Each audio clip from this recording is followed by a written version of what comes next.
límites de Atterberg. Posteriormente se trata estado de esfuerzos geostáticos, se trata algo de conductividad hidráulica de los suelos y compresibilidad del suelo.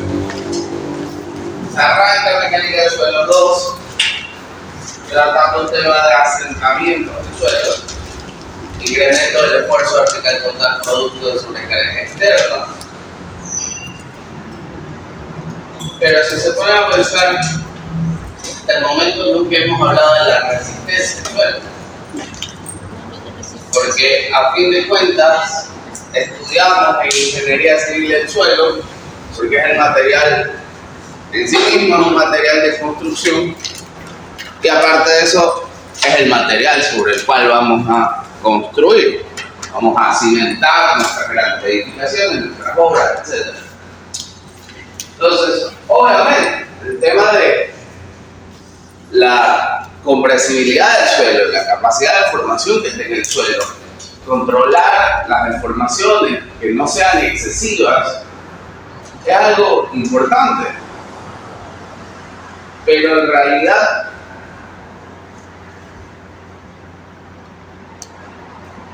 hay otro aspecto que resulta fundamental de tener en cuenta, que es aquel en el cual se contempla si el suelo tiene la capacidad de soportar la carga que se le está transmitiendo.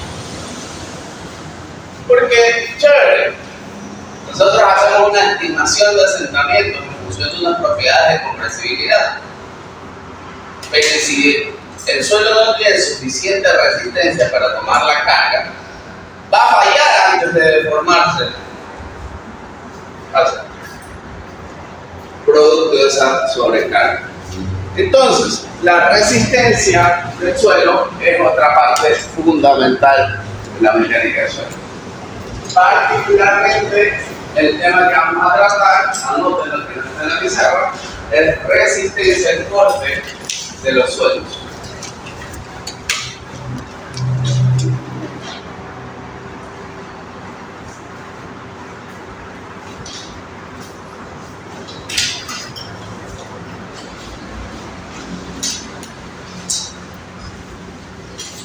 ¿Ok? Entonces, es por eso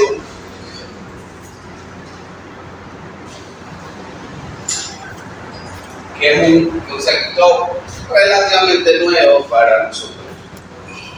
Entonces, teniendo esto presente,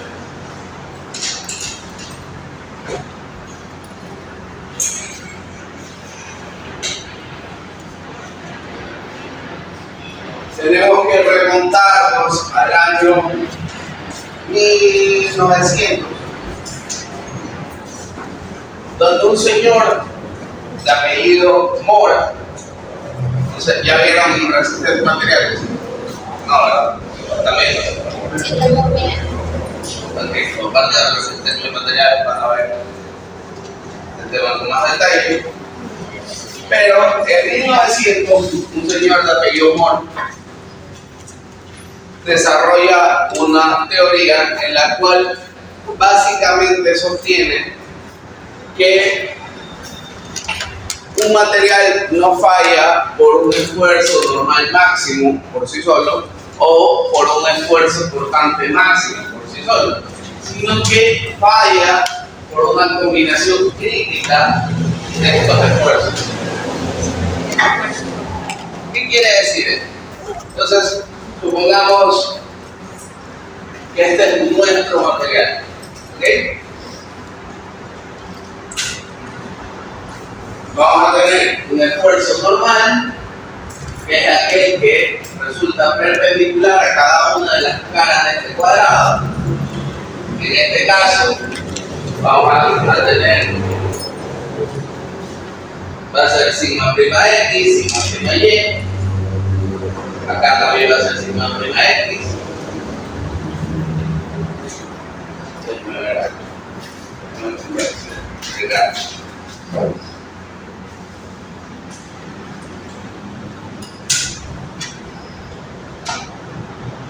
No, está bien.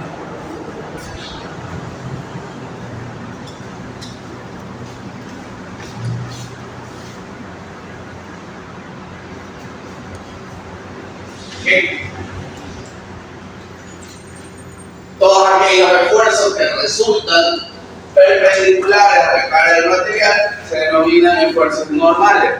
Entonces la teoría de Moore dice, bueno, si solamente tuviéramos esfuerzos normales y se incrementa el esfuerzo normal, puede llegar incluso a un valor extremadamente alto, no se va a generar la falla. Sino que la falla se va a generar siempre por una combinación entre un esfuerzo normal y un esfuerzo portante. Siendo el esfuerzo portante aquel que actúa de forma paralela a las caras del cuadrado. ¿Okay?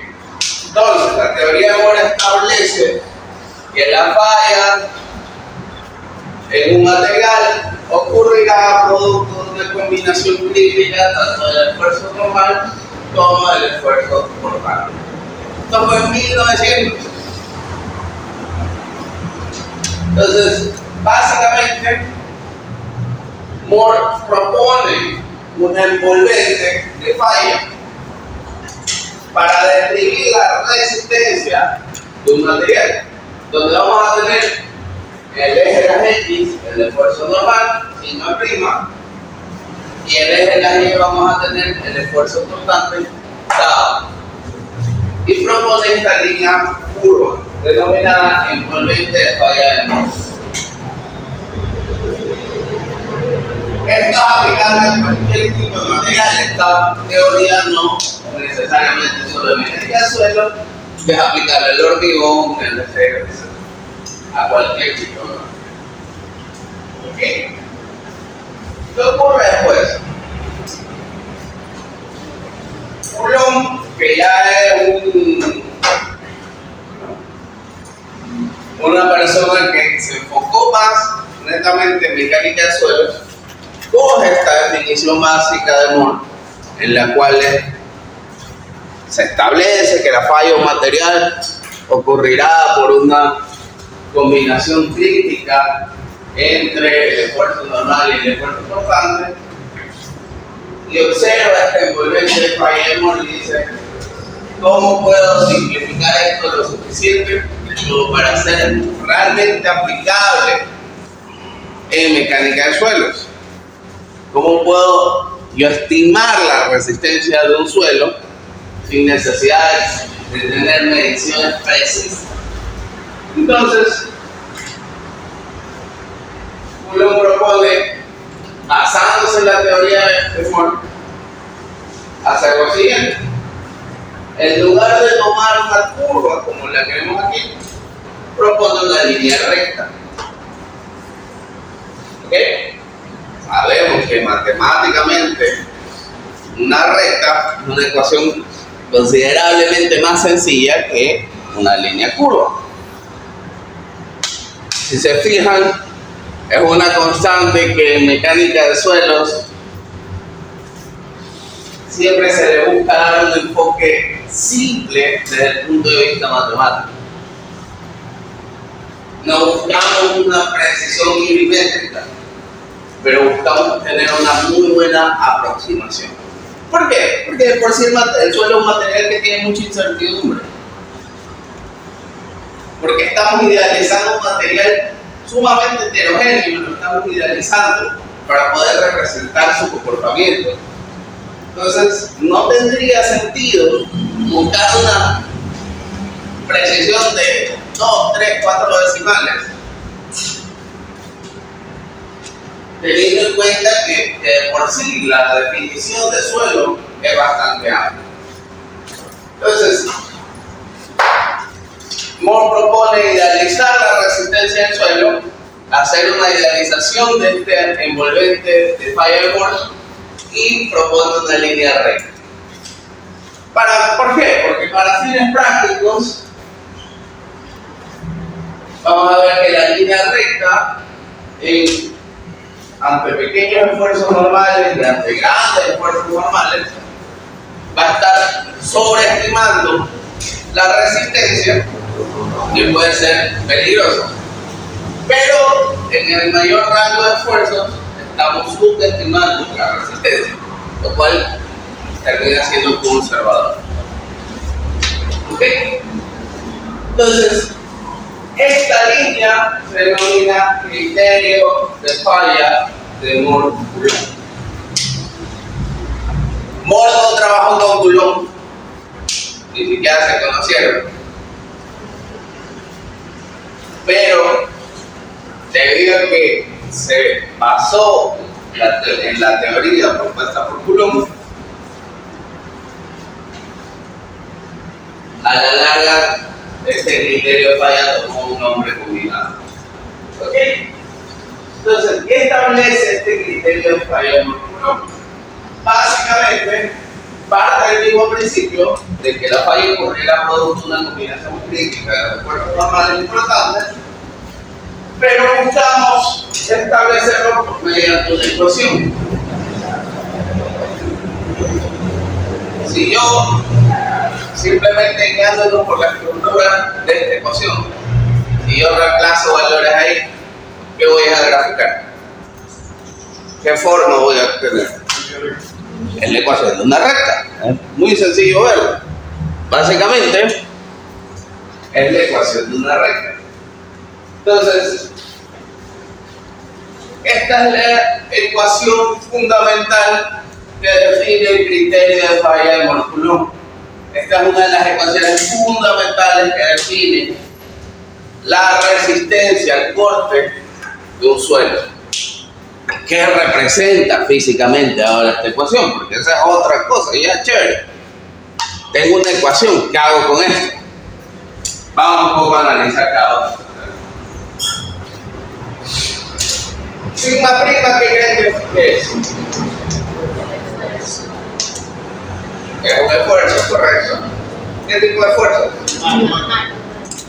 Es un esfuerzo normal. Ok, ¿cómo lo relacionamos con aquellos esfuerzos que ya hemos visto antes?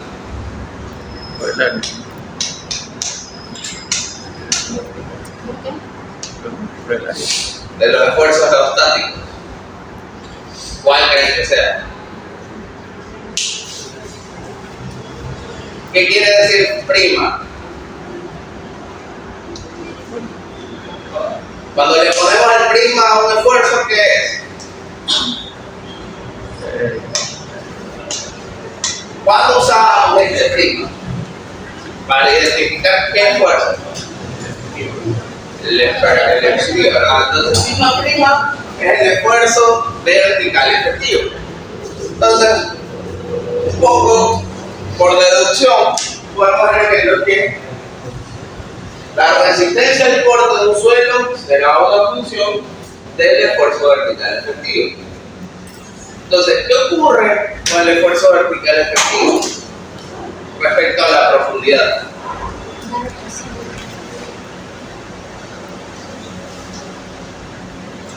¿Puede bajar respecto a la profundidad?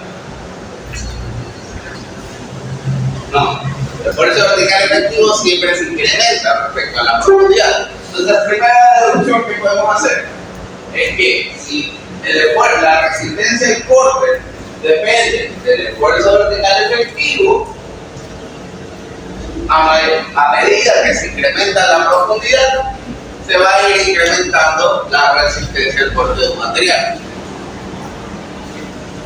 ¿Ok? De cierta forma tiene sentido, porque a medida que profundizo, el suelo tiene que tener la capacidad de tomar la carga del pico de toda la columna de suelo que está por arriba. ¿Sí? Entonces, el esfuerzo vertical efectivo es una parte fundamental de la resistencia al corte de un suelo. Y ahí tenemos dos parámetros más, C' y Φ'. C' se conoce como cohesión efectiva. Anótenlo y ya vamos a ver exactamente qué es físicamente hablando. Y Φ' es el ángulo de fricción efectivo. Cohesión efectiva.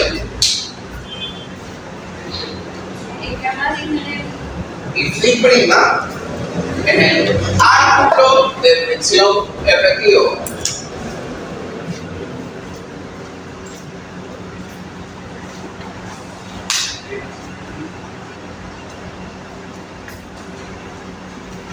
¿Ok? Que gráficamente, ¿qué representarán? C' va a ser esencialmente el intersecto vertical de esta línea recta. Es esta línea. Y Φ' no es otra cosa que el ángulo de inclinación de la recta respecto al horizontal. Básicamente, uno me establece el punto de partida de la resistencia, o lo que es lo mismo, me establece cuál sería la resistencia ante un esfuerzo normal igual a 0, y el otro me establece la pendiente de la recta. ¿Okay? Físicamente estos parámetros tienen un sentido físico, ya lo vamos a explicar. Pero a la larga, ¿qué busca representar esta ecuación? Tenemos aquí tres puntos: un punto A, un punto B y un punto C. Entonces, sabemos que si nos basamos en la teoría de Coulomb para plantear este criterio de falla de Mohr-Coulomb, esencialmente esta ecuación representa la combinación crítica de fuerzas que va a generar la falla del material. Ok, dicho esto,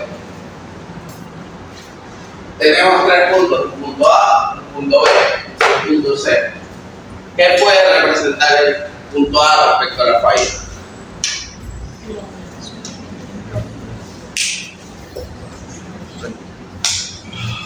Si tenemos esfuerzos, una combinación de fuerzas, acorde al punto A, el material ¿ha fallado o no ha fallado?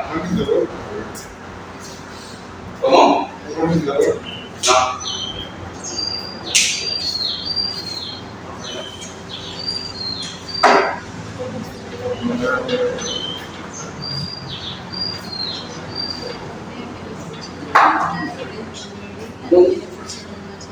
El criterio de falla de Mohr-Coulomb representa una combinación crítica de fuerzas que va a generar la falla de un material. Ok, si estoy debajo de la línea, estoy debajo del criterio de falla de Mohr-Coulomb, ¿ocurre o no ocurre la falla? No, ¿verdad? Es lógico. Básicamente estoy ante una combinación de fuerzas sin la prima de estado que no resulta crítica, por lo tanto el material va a fallar. ¿Qué ocurre si estoy sobre la línea, como en el punto B? ¿Qué es su límite? El límite. Es una definición límite, tengo que estar, tengo que falla, pero alguien habla muy duro, falla. Viene el lobo y sopla, falla. Esencialmente, el punto B representa una condición denominada meta estabilidad.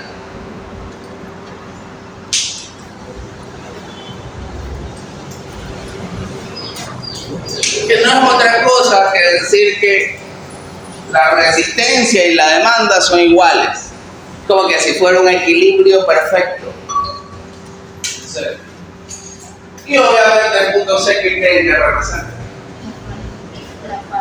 un material que ya ha fallado, se excedió el criterio de falla de Mohr-Coulomb, por lo tanto significa que el material ha fallado.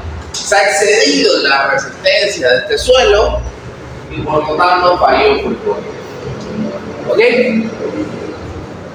Entonces, un poco para seguir entendiendo, vamos a entender físicamente qué representa un parámetro. Voluntario o voluntaria realizar, recuerden de algo.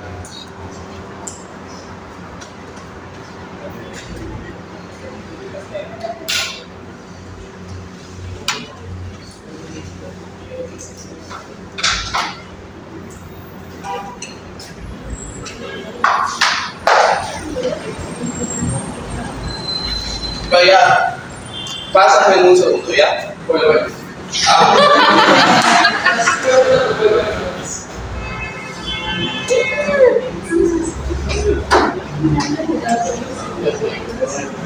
A ver, Se va a pasar ¿qué es el ángulo de reflexión? Sí, va a pasar. Sí, pero pasa en un segundo.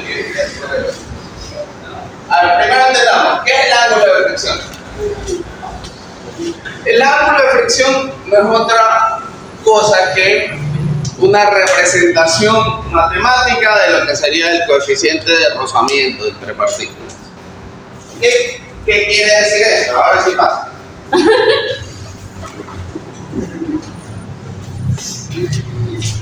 El ángulo de fricción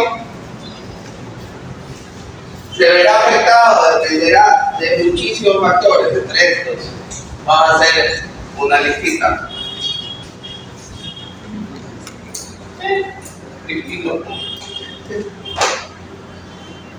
Título de esto, por si acaso, pero no lo anote usted, pero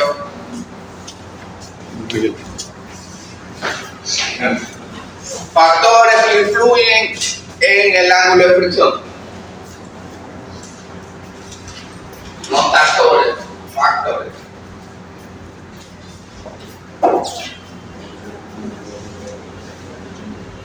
Influyen en el ángulo de fricción.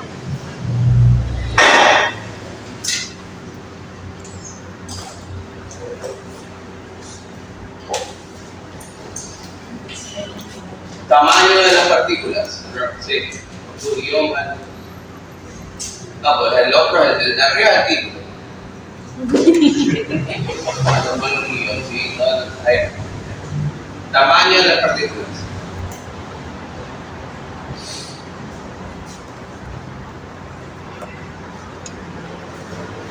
Ya. Forma de las partículas. Sí.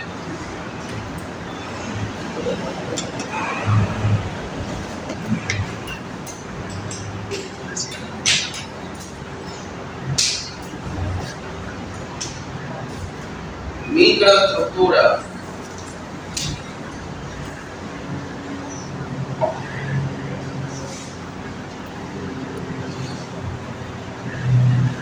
Densidad.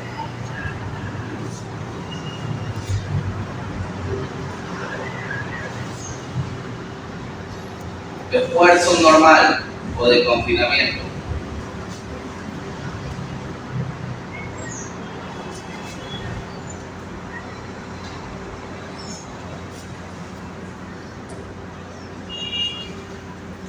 Okay.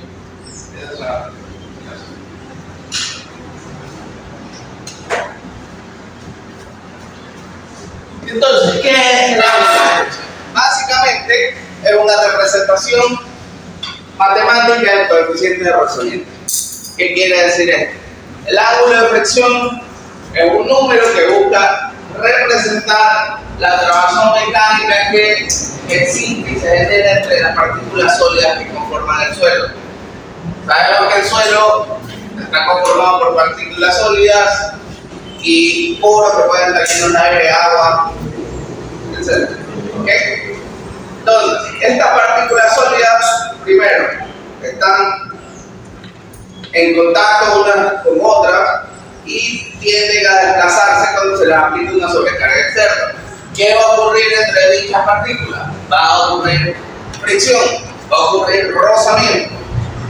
Por lo tanto, para que las partículas puedan desplazarse, tiene que movilizarse toda esa fricción que se genera entre las mismas. ¿Okay? Teniendo eso en cuenta, hay diversos aspectos que afectan e influyen directamente en el ángulo de fricción. El primero de ellos, el tamaño de las partículas. ¿Por qué no influye el tamaño de las partículas? Un poco vamos a ver.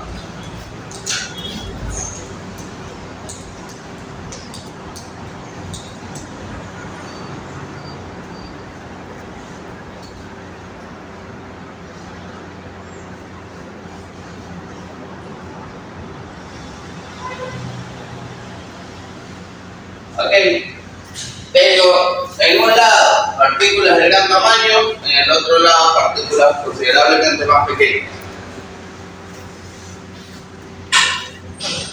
¿En cuáles creen ustedes que se genere mayor fuerza de fricción? ¿Por qué? O sea, es psicológico. Está liso, pero fricción. No, reformúlala. ¿Qué fue? ¿Mayor que? Fricción. Pero la fricción... Fuerza. Mayor tamaño de partículas que fricción. Mayor tamaño de partícula, mayor superficie de rozamiento. Y por lo tanto, mayor fuerza de fricción entre las cargas. Correcto, ahí sí. Entonces, es lógico pensar, a mayor tamaño de partículas, vamos a tener una mayor fuerza de fricción. ¿Por qué? Porque la superficie de rozamiento que se va a generar entre las partículas va a ser mayor comparado a aquellas partículas del entorno normal. ¿Ok? Entonces, este es un primer aspecto importantísimo. El tamaño de partículas influye significativamente en el ángulo de fricción. De ahí ya podemos empezar a deducir qué material creen que tenga un mayor ángulo de fricción. ¿Una grava o una arena? Una grava. Y una arena comparada con un limo, una arena, y así sucesivamente. Obviamente, esencialmente, vamos siempre de mayor tamaño de partículas a menor tamaño de partículas, mayor ángulo de fricción a menor ángulo de fricción. Otra forma importantísima es la forma de las partículas. ¿Por qué? Imaginamos lo siguiente: tenemos un conjunto de esferas perfectas, como que si fueran canicas. Estas son mis partículas, ¿verdad? Y por otro lado tengo unas partículas que tienen una forma irregular.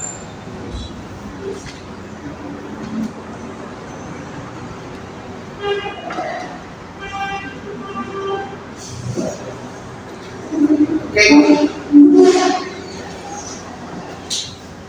Tengo partículas que son redondeadas y tengo otras partículas que son ángulos. ¿En cuál creen que se genere un mayor ángulo de fricción? ¿Por qué? Porque la lisa es coeficiente de rozamiento. Correcto. Entonces, efectivamente, la forma de las partículas sólidas influye también directamente en el ángulo de fricción. Entonces, partículas redondeadas tienden a tener una menor superficie de rozamiento entre ellas. Partículas angulosas tienden a tener una mayor superficie de rozamiento entre ellas. Se genera incluso una mejor trabazón mecánica. Porque acuérdense que el ángulo de fricción sí es una representación del coeficiente de rozamiento, pero de cierta forma una medida de la trabazón mecánica que se genera entre partículas. Y si tengo partículas con estas formas irregulares, tienden a trabarse, aparte de la superficie de contacto que es mayor, tiende a trabarse mecánicamente. Entonces, este es otro aspecto importante. Me faltó uno aquí. Anótenlo ustedes. Gradación.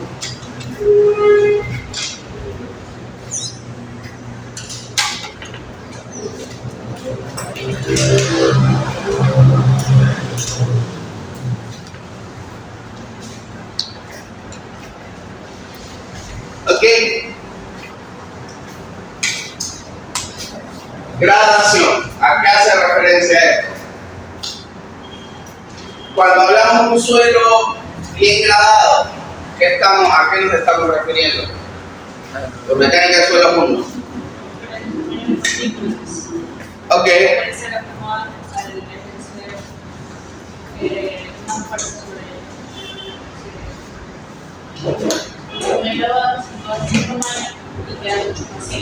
Correcto, muy bien. Un suelo pobremente graduado o gradado es aquel que por ejemplo tienen partículas de un tamaño uniforme, contrario a lo que intuitivamente podríamos pensar, mientras más uniforme sea, mejor. Mecánica de suelo no funciona así. La uniformidad en realidad es una mala gradación y no es tan deseable a nivel de comportamiento mecánico. ¿Y cuál es el principio básico detrás de esto?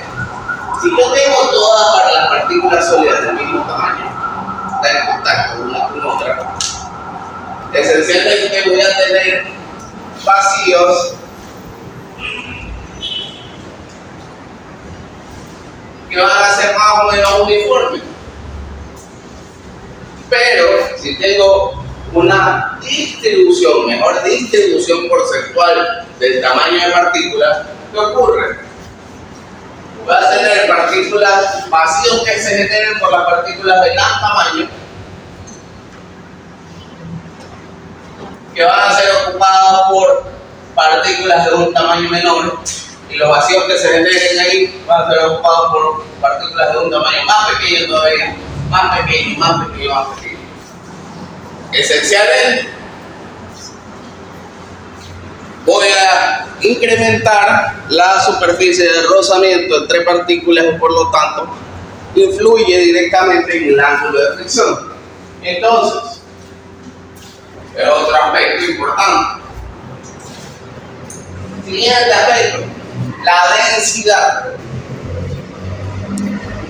¿Por qué? ¿Qué representa la densidad? ¿Por qué creen que se relaciona con el ángulo de fricción?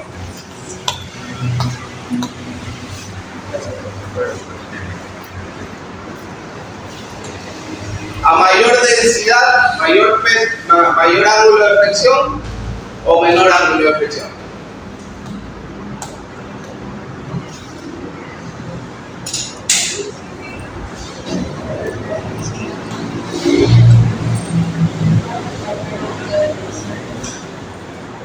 A mayor densidad, mayor ángulo de fricción o menor ángulo de fricción. ¿Qué es la densidad? Primero, a ver, recordemos.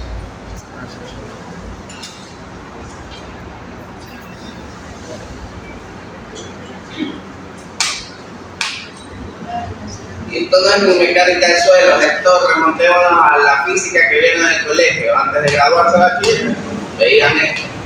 Densidad, por definición, ¿qué es?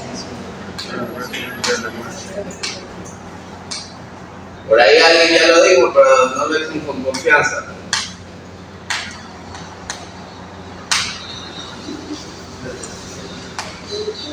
¿Qué es la densidad? Es la relación entre el peso de una sustancia y el volumen que ocupa. Ok. Pero no es peso. Masa. Masa. La masa es el primo hermano del peso, a diferencia de la gravedad. Ok.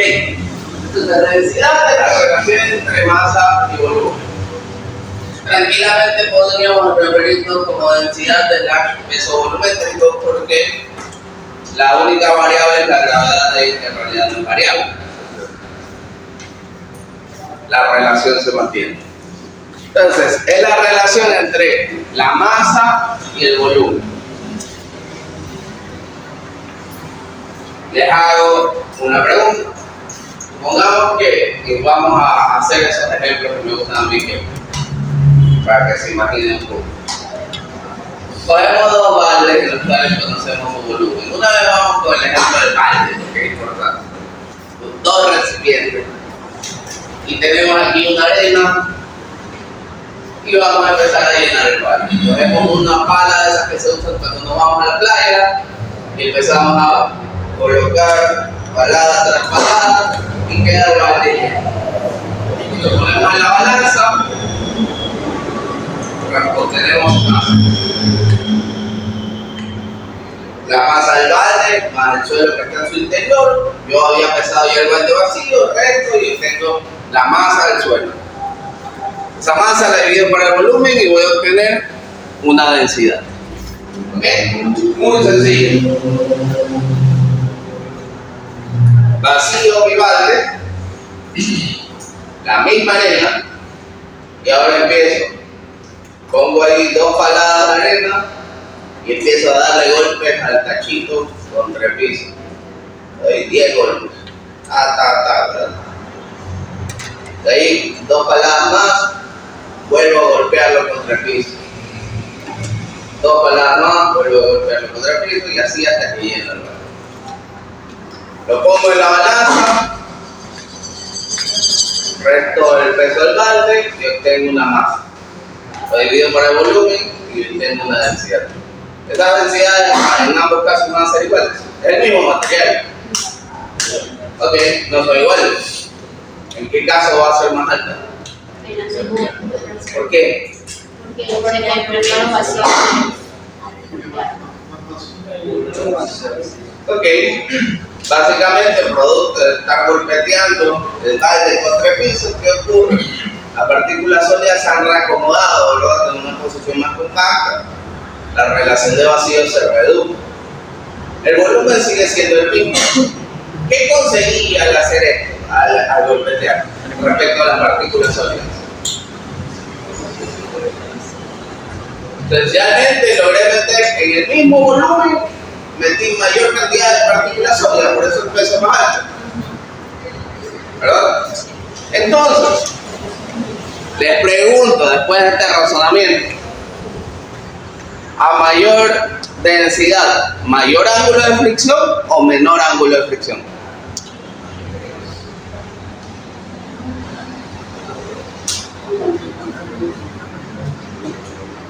La trabazón que se dé entre las partículas va a ser mayor en el balde número 1 o en el balde número 2.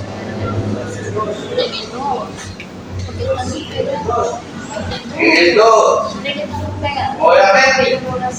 ¿Por qué? Simplemente porque tengo mayor cantidad de partículas sólidas metidas en el mismo volumen. Significa que una cosa, este ejemplo creo que todos lo van a entender. El balde número 1 es irse en la metrovía a las 3 de la tarde. El balde número 2 es irse en la metrovía a las 6 de la tarde.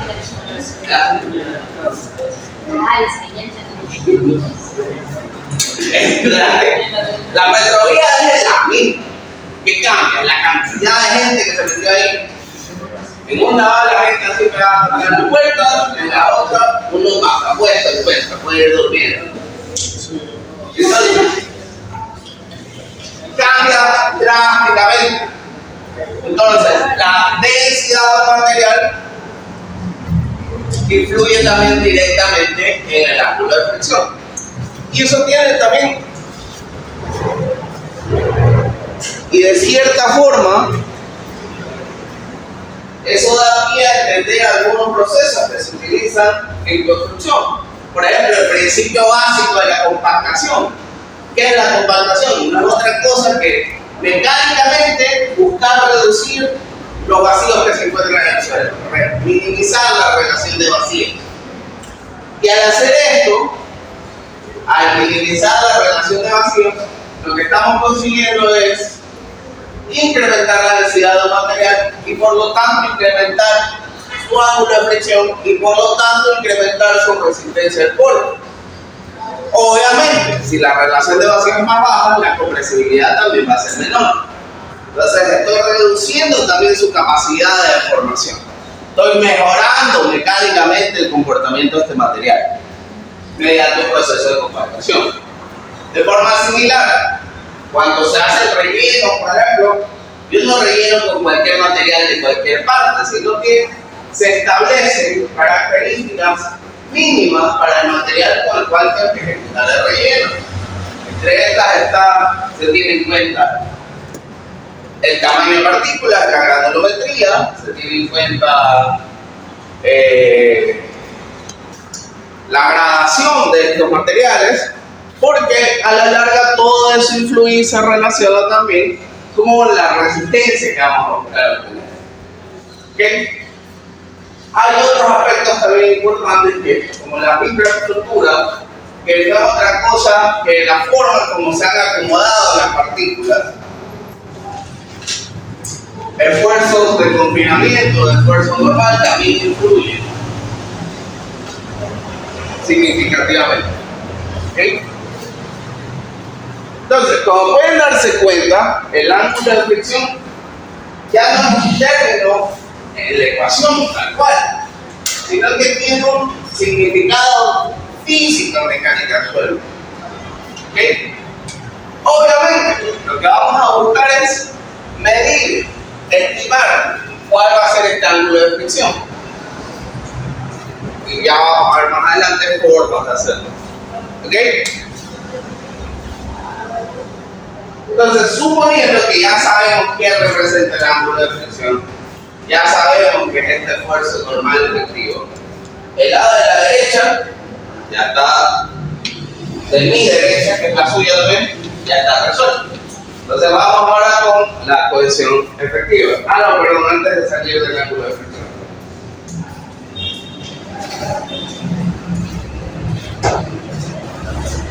Otro aspecto importante.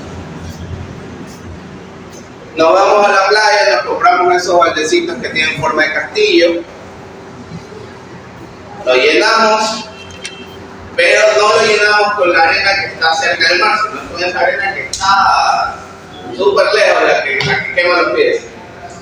Está recontra que seca. Miramos el balde y ¿qué pasa? ¿Mantiene la forma o no? No, ¿verdad? ¿Y qué forma va a adoptar el material cuando yo retire el balde?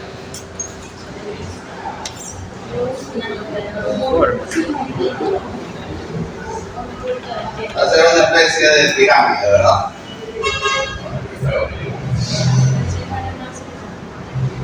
Tal vez tenga que adoptar esta forma. ¿Ok? Y si nosotros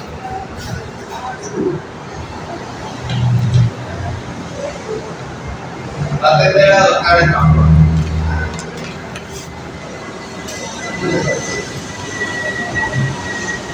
Si nosotros venimos y medimos este ángulo respecto al horizontal, ese ángulo se denomina ángulo de reposo. ¿Ok? ¿Por qué?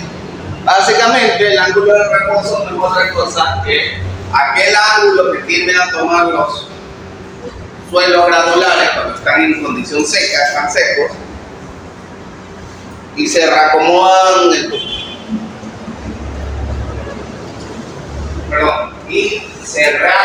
hasta ahí va. ¿Por qué? En el momento que yo retiro el balde, las partículas tienden a reacomodarse y llegan a una posición en la cual encuentran estabilidad. Por eso que se denomina ángulo de reposo. Entonces, en los suelos granulares secos, este ángulo de reposo coincide con el ángulo de fricción. ¿Ok? Y medir el ángulo de reposo, porque es medible,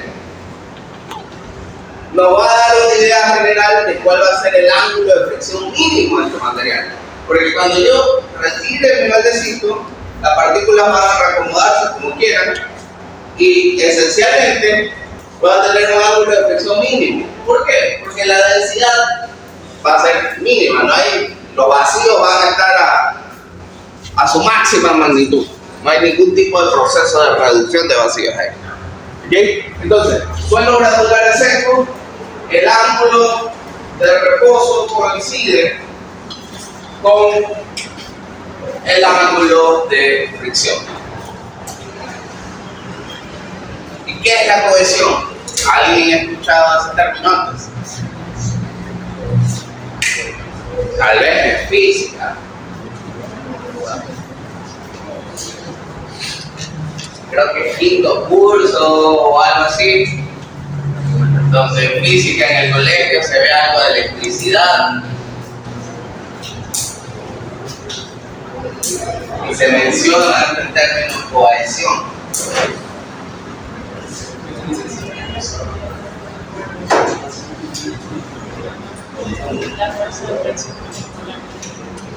Entonces, ¿qué es la cohesión? Hablan de ustedes. Básicamente, la cohesión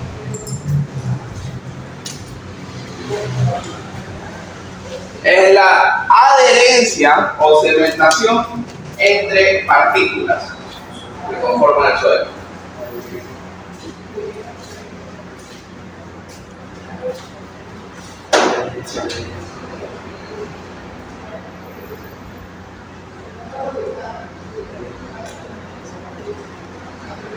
¿Okay?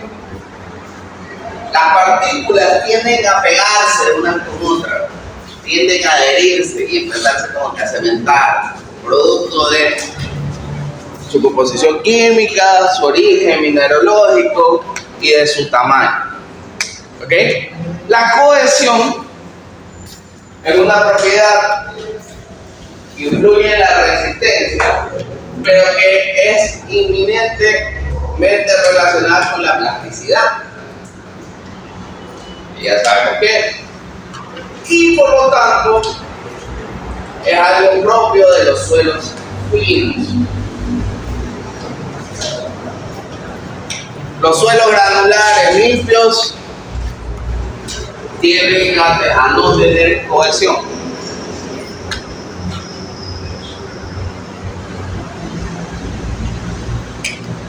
Entonces, es por eso que es común denominar a los suelos granulares como suelos friccionantes. Es decir, las gravas, las arenas, con un contenido de finos menor al 35% se denominan suelos friccionantes. ¿Por qué? Porque su resistencia al corte dependerá principalmente del ángulo de fricción y la cohesión efectiva puede aproximarse igual a 0. ¿Okay? En los suelos finos, por otro lado, las partículas son tan pequeñas y tienden a adherirse, a pegarse unas con otras. Y si están adheridas, no se puede desarrollar fricción. Entonces, en los suelos finos, la fricción no es común que se desarrolle y por lo tanto tienden a denominarse suelos cohesivos. Esencialmente, la cohesión es la que predomina y manda en su resistencia al corte.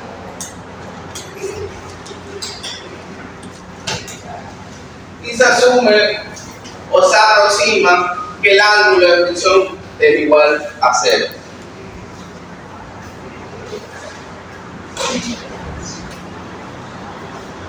Suelos finos, suelos cohesivos. Volvamos al ejemplo de la playa con nuestro tachito lleno de arena con el que buscamos hacer un castillo. Entonces, voy a apelar a su experiencia como ejecutores de castillos de arena. Obviamente ya fracasaron con el castillo llenándolo con esa arena seca, ¿verdad? Obtuvimos esto. Entonces, ¿cuál es el siguiente paso? ¿Qué haces? Ponen su baldecito, ¿verdad? Y ya se van a la parte donde la arena está húmeda. No, pues la arena seca. Bueno, a la parte donde la arena está húmeda y rellenan el balde con esta arena. Sigue siendo arena. Que rellenan el balde con esta arena que ya tiene un determinado contenido de agua. Y ahí lo miran y ven que mantiene ahí su forma el castillo. ¿Qué ha cambiado? ¿Qué está ocurriendo ahí? ¿Qué efecto está haciendo el agua? O sea, ¿por qué en condición seca estas partículas no se adhieren? Y cuando ya le pongo agua tienen como que adherirse.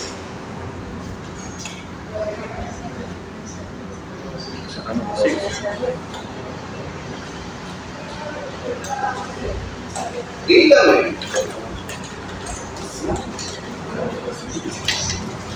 Te tiene cara de que ha hecho algunos castillos. ¿A qué se debe? ¿O cómo se llama esto? Ah, es una arena. No tiene plasticidad. La arena en la playa no tiene plasticidad. La buena consistencia. Las propiedades que tiene la arena con el contacto del agua. Ok, ¿qué ocurre ahí? En este caso, la arena seca tiende a ser lisa y con agua se procede a tener más dureza. ¿No? ¿Qué ocurre ahí? Esencialmente el agua genera algo que se conoce como cohesión aparente. Cohesión aparente. ¿Okay? Básicamente se genera succión producto de la presencia del agua en los poros. Producto de la succión es que estas partículas sólidas tienden a adherirse. Y la adherencia entre partículas sólidas se denomina cohesión. Pero es aparente porque es un estado transitorio que depende de la presencia del agua. En el momento en que aquel material empieza a secarse, el agua se evapora, esta cohesión desaparece. Por eso es que es una cohesión aparente. ¿Okay? En los suelos arcillosos, por otro lado, la cohesión no es aparente. ¿Por qué? Porque si no, ¿dónde existirían las vasijas de barro? Existe la cohesión a pesar de la variación en el contenido de humedad. ¿Okay? Incluso con el material seco, esas partículas están adheridas y pegadas como que si fuera un sólido, como que si fuera un material cementante. Y esto no ocurre en las arenas. ¿Okay? Entonces, la próxima vez que vaya a la playa o en algún momento que haya hijos, sobrinos, etc. Cohesión aparente. Tengo que buscar la cohesión aparente para que el castillo me dure un poquito.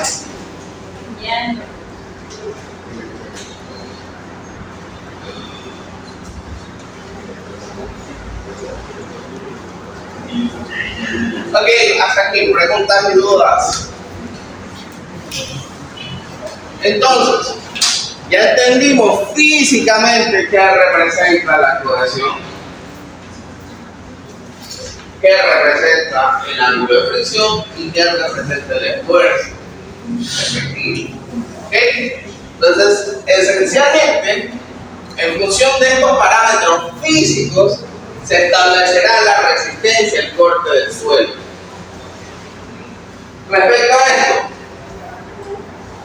en un material granular con un contenido fino relativamente bajo, es decir, un material cuyo comportamiento va a ser friccionante, ¿de qué dependerá la resistencia al corte?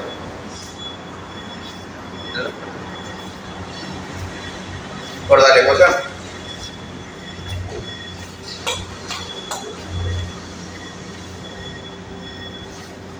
Suelo friccionante. La cohesión es igual a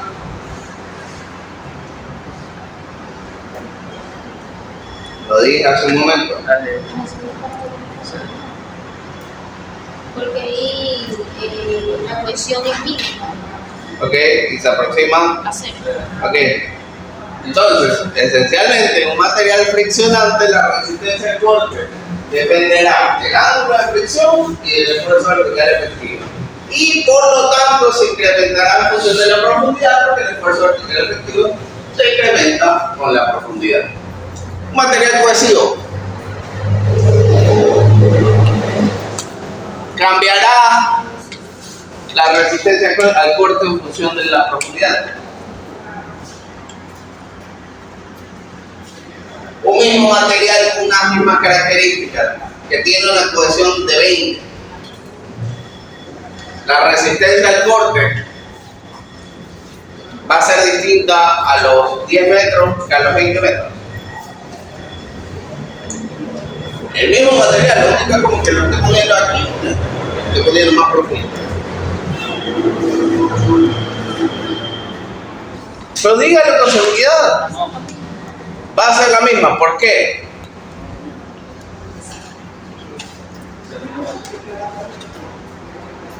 ¿Qué pasa con el ángulo de fricción en suelos cohesivos?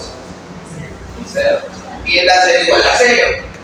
Y si el ángulo de fricción se vuelve a 0, todo este término se vuelve a 0. Entonces vamos a ver que la resistencia del corte no tiene ningún tipo de relación con la profundidad, porque no es función del esfuerzo vertical efectivo. ¿Ok?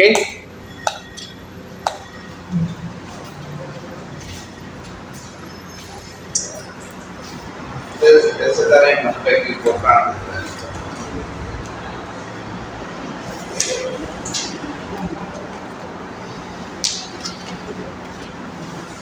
De aquí, preguntas, dudas, comentarios.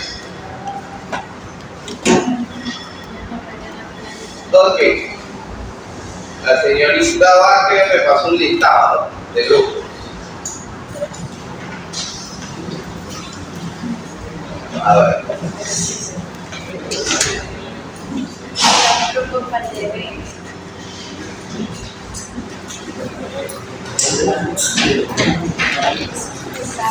Grupo 1, Aguilar, Choder, Romero y Suárez.